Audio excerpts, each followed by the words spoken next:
ಭಾರತದ ಅತಿ ಚಿಕ್ಕ ರಾಜ್ಯ ಯಾವುದು? A. Sikkim, B. Goa, C. Kerala, D. Tripura.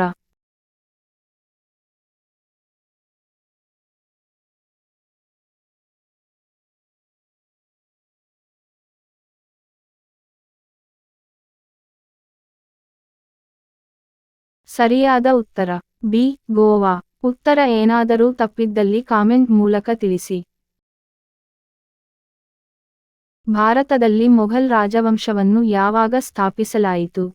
A. 1488, B. 1500, C. 1515, D. 1526.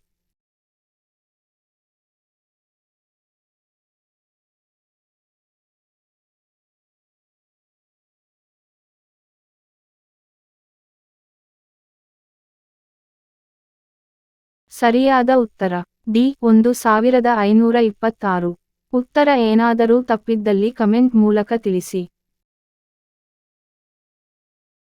ಮೊಟ್ಟಮೊದಲ ಬಾರಿಗೆ ಯಾವ ಭಾಷೆಗೆ ಶಾಸ್ತ್ರಿ ಸ್ಥಾನಮಾನ ಸಿಕ್ಕಿದೆ?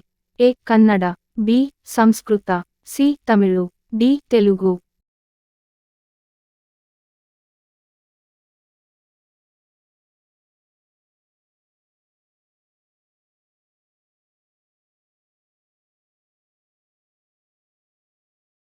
ಸರಿಯಾದ ಉತ್ತರ ಸಿ. ತಮಿಳು. ಏನಾದರೂ ತಪ್ಪಿದ್ದಲ್ಲಿ ಕಮೆಂಟ್ ಮೂಲಕ ತಿಳಿಸಿ.